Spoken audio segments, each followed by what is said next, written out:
கர்த்தருடைய பரிசுத்த நாமத்திற்கு மகிமையுண்டாகட்டும். ஆண்டவராகிய இயேசு கிறிஸ்துவின் நாமத்தினாலே அன்பு கர்த்தருடைய பிள்ளைகளாகிய தங்கள் அனைவருக்கும் சுபீட் ஊழியத்தின் சார்பாக வாழ்த்துக்களையும் ஸ்தோத்திரங்களையும் தெரிவித்துக் கொள்கின்றேன். யாத்திராகமத்தின் புத்தகம் 23ஆம் அதிகாரம் 22வது வசனம். யாத்திராகமம் 23ஆம் அதிகாரம் வசனம் 22. நீ அவர் வாக்கை நன்றாய் கேட்டு நான் சொல்வதையெல்லாம் செய்வாயாகில் நான் உன் சத்துருக்களுக்கு சத்துருவாயும் உன் விரோதிகளுக்கு விரோதியாயும் இருப்பேன்.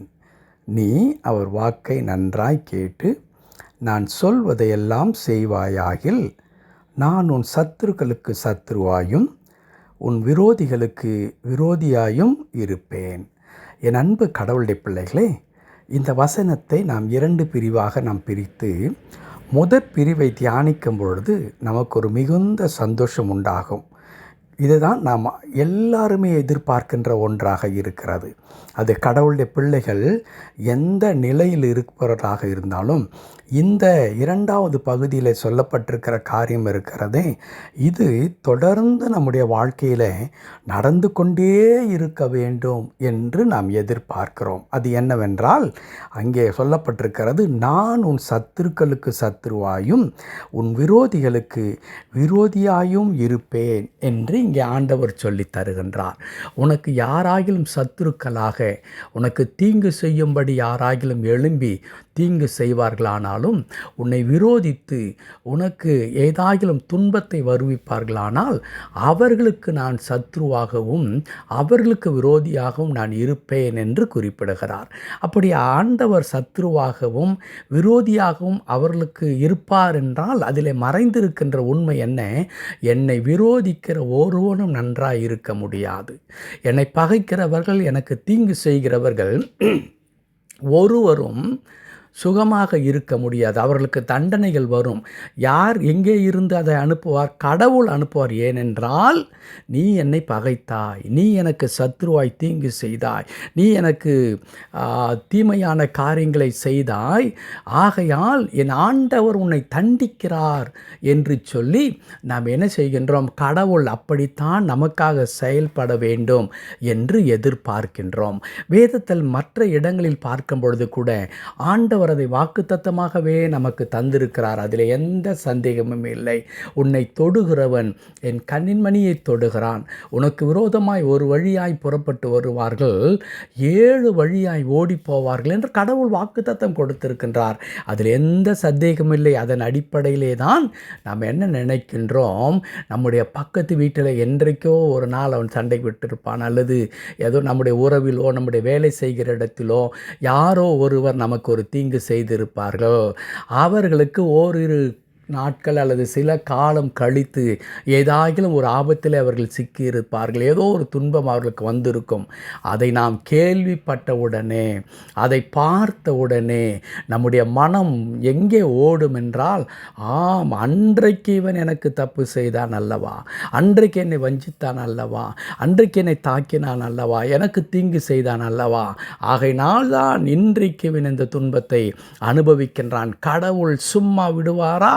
இதோ பார், கடவுள் அவனை தண்டித்து இருக்கிறார் என்று சொல்லி நாம் பெருமைப்பட்டு கொள்ளுகிற மக்களாக நாம் இருக்கிறோம். ஆனால் என் அன்பு கடவுளுடைய பிள்ளைகளே, இப்பொழுது இந்த வசனத்தினுடைய 2வது பகுதியை கேட்கின்ற நமக்கு கொடுக்கின்ற ஒரு பெரிய சந்தோஷம் என்ன? உன் சத்ருவுக்கு நான் சத்ருவாயிருப்பேன், உன்னை விரோதிக்கிறவர்களுக்கு நான் விரோதியாயிருப்பேன் என்று ஆண்டவர் சொல்லி தருகிறார். உண்மையாகவே கடவுள் அவர் சொன்னாரானால் அப்படியே செய்வார்தான். நமக்கு சத்ருவாய் ஒருவர் எழும்பும் பொழுது கடவுள் அவருக்கு சத்ருவாக மாறுகின்றார். நமக்கு ஒருவர் தீங்கு செய்தால் அதற்கான பலனை நிச்சயமாய் நம்முடைய ஆண்டவர் கொடுக்கிறவராகத்தான் இருக்கிறார். அதே நேரத்தில் இந்த 2வது பகுதியை மாத்திரம் தியானிக்கிறவர்களாக இல்லாமல் இந்த வசனத்தினுடைய முதற் பகுதியையும் நாம் பார்க்க வேண்டுமே. அந்த முதற் பகுதியிலே ஆண்டவர் என்ன சொல்லுகிறார்? நீ அவர் வாக்கை நன்றாய் கேட்டு நான் சொல்லுவதையெல்லாம் செய்வாயாகில் என்று எழுதியிருக்கிறது. இங்கே தான் நமக்கு கொஞ்சம் சங்கடமாக இருக்கிறது. ஆண்டவர் குறிப்பிடுகிறார், என் வார்த்தைகளை எல்லாம் நீ நன்றாய் கேட்டு என் வாக்குக்கு செவி கொடுத்து நான் சொல்வதையெல்லாம் நீ செய்கின்ற ஒரு மனிதனாக, ஒரு தனிப்பட்ட நபராக, என்னுடைய பிள்ளையாக நீ இருப்பாயானால் அப்பொழுது நான் உன் சத்துருவுக்கு சத்துருவாகவும் உன்னை விரோதிக்கிறவருக்கு விரோதியாகவும் நான் இருப்பேன் என்று ஆண்டவர் சொல்லுகிறார்.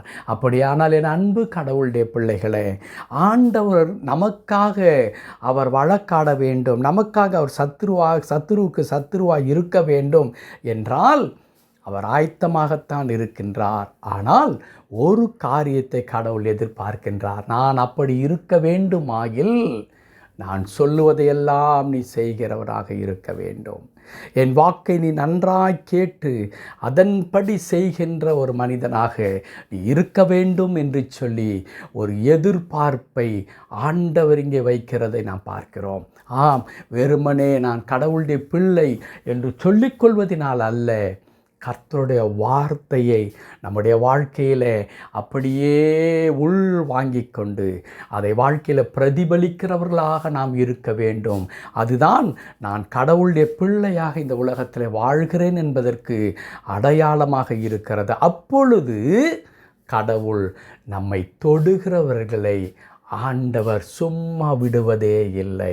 நமக்கு விரோதமாக எழும்புகிறவர்களிடத்தில் அவர் வழக்காடி நம் கண்களுக்கு முன்பதாகவே ஆண்டவர் நீதியை படிப்பிக்கின்ற கடவுளாக இருக்கிறார். அன்பு கடவுளுடைய பிள்ளைகளே, நீண்ட காலத்திற்கு முன்பதாக எனக்கு ஒரு கதை சொல்லப்பட்டது. ஒரு வேடிக்கையான கதை தான், அது வேதத்திலும் இல்லை, அது பரலோகத்தில் அப்படி நடக்கிறதா என்று கேட்டால் அதற்கு எனக்கு பதிலும் இல்லை. என்ன நடக்கின்றது, அங்கே மேலே கடவுள் உட்கார்ந்து கொண்டிருக்கிறார், அருகிலே தூதர்கள் எல்லாம் பார்த்து கொண்டிருக்கிறார்கள். கீழே ஒரு மனிதன் கடவுளுடைய பிள்ளையை, ஆண்டவர் மீது மிகவும் பக்தி வைராக்கியமாக உள்ள ஒரு பிள்ளையை வேண்டுமென்றே போட்டு தாக்கி கொண்டிருக்கின்றான், அடித்து கொண்டிருக்கிறான், தீய வார்த்தையினாலே வசைப்பாடி கொண்டிருக்கின்றார். அப்பொழுது சுற்றி நிற்கிற தேவதூதரெல்லாம் சொல்லுகிறார்கள், ஆண்டவரே இதோ பாருங்கள், பூலோகத்தில் என்ன அநியாயம் நடக்கிறது, நம்முடைய தாசனை மீது அவ்வளவு நம்பிக்கை விசுவாசத்தோடு இருக்கிறவனை அவன் பாருங்கள் இப்படி தாக்குகின்றான், வசை சொற்களால் அவரை காயப்படுத்துகின்றான், நீர் ஏதாகிலும் செய்ய வேண்டும், உடனே எழுந்து செல்லுங்கள் என்று ஆண்டவரை வற்புறுத்துகிறார்கள். அப்படி வற்புறுத்தும் பொழுது ஆண்டவரும் அதற்கு சம்மதித்து என்ன செய்கின்றார், அவர் சிங்காசனத்தை விட்டு எழும்பி கொஞ்சம் முன்பதாக அங்கே செல்வதற்காக வருகின்றார்.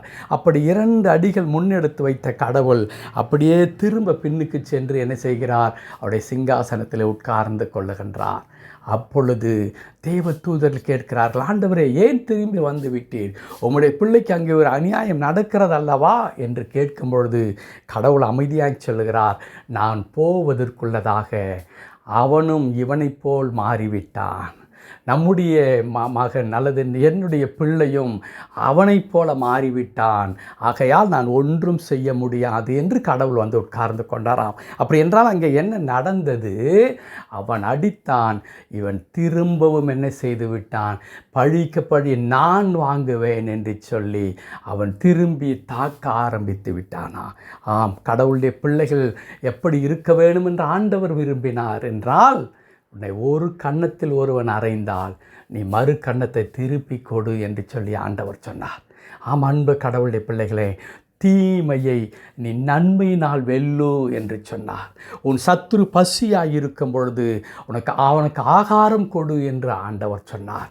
ஆனால் இன்றைக்கு கடவுளுடைய பிள்ளைகள் பல நேரங்களிலே என்ன செய்கின்றோம், நீ ஒரு முறை என்னை அடித்தாய், இதோ பார் நான் அதை 2 உனக்கு நான் திருப்பி தருகிறேன் என்று சொல்லி அதை அதிகமாய் துன்பத்தை விளைவிக்கின்றவர்களாக இருக்கிறோம். ஆனால் கடவுளுடைய வார்த்தை அழகாய் சொல்லுகிறது, நீ என் வார்த்தையை கேட்டு நன்றாய் கேட்டு அதன்படி செய்வாயாகில் உன் சத்துருவுக்கு சத்துருவாக, இல்லையா, உனக்கு விரோதமாக எழும்புகிறவர்களுக்கு விரோதியாக நான் இருப்பேன் என்று ஆண்டவர் சொல்லுகிறார். என் அன்பு கடவுளுடைய பிள்ளைகளே, ஆண்டவருடைய வார்த்தையை நம்முடைய வாழ்க்கையில் நாம் அபியாசப்படுத்தி கடவுளுடைய பிள்ளைகளாய் நாம் வாழ முயற்சி எடுக்க வேண்டும். ஒரு மனிதன் கர்த்தருடைய வார்த்தை பிடித்து கொள்வானானால் நிச்சயமாக அந்த மனிதனுக்காக கடவுள் எதையும் செய்வதற்கு அவர் ஆயத்தமாயிருக்கிறார். ஜெபிக்கலாமா? அன்பு நிறைந்த ஆண்டவரே, உமக்கு நன்றி செலுத்துகிறோம். உம்மை நன்றியோடு துதிக்கிறோம் கர்த்தாவே. இந்த உலகத்தில் உம்முடைய பிள்ளைகள் என்கிறதானே ஆண்டவரே, ஒரே காரணத்தினாலே பல விதத்தில் இன்னல்களும் பாடுகளும் துன்பங்களும் எங்களை சூழ்ந்து கொண்டாலும் கூட ஆண்டவர் அந்த நேரத்தில் எங்களுக்காக வழக்காடுவதற்கு நீர் போதுமானவராக, எங்களுடைய சத்துருக்களுக்கு சத்துருவாக, எங்களை பகைக்கிறவருக்கு நீர் பகைஞராக மாறுகிறீர். ஆனால் அதே நேரத்தில் நாங்கள் உம்முடைய பிள்ளைகள் என்பதை உம்முடைய வார்த்தையின்படி நாங்கள் வாழ்வதினால், உம்முடைய வார்த்தையை கை கொள்வதன் மூலமாய் நாங்கள் நிரூபிக்க ஆண்டவர் எங்களுக்கு கிருபை தாரும். இதோ உம்மிலே விசுவாசத்தோடு வைராக்கியத்தோடு உம்முடைய பார்வைக்கு பிரியமாய் வாழ்கிற அன்பு கடவுளுடைய பிள்ளைகள் யாருடைய வாழ்க்கையிலும் இன்றைக்கு தீங்கு செய்கின்ற மக்கள் இருப்பார்களானால் ஆண்டவரே, பிறருடைய கர்த்தாவை துன்பத்தினாலே, சத்துருவின் கர்த்தாவை சதிகளினாலே, சக மனிதர்களுடைய ஆண்டவரை வஞ்சத்தினாலே உமது பிள்ளைகள் சிக்கி கொண்டிருக்கி ஆண்டவரே கர்த்தாவை கஷ்டப்பட்டு கொண்டிருப்பார்களானால் நீர் இறங்கி நீதி செய்ய போவதற்காக நன்றி செலுத்துகிறேன். தொடர்ந்து பொறுப்பெடுத்துக் கொள்ளும், அற்புதங்களை செய்யும் மீட்பர் நாமத்தில் பிதாவே. ஆமென், ஆமென்.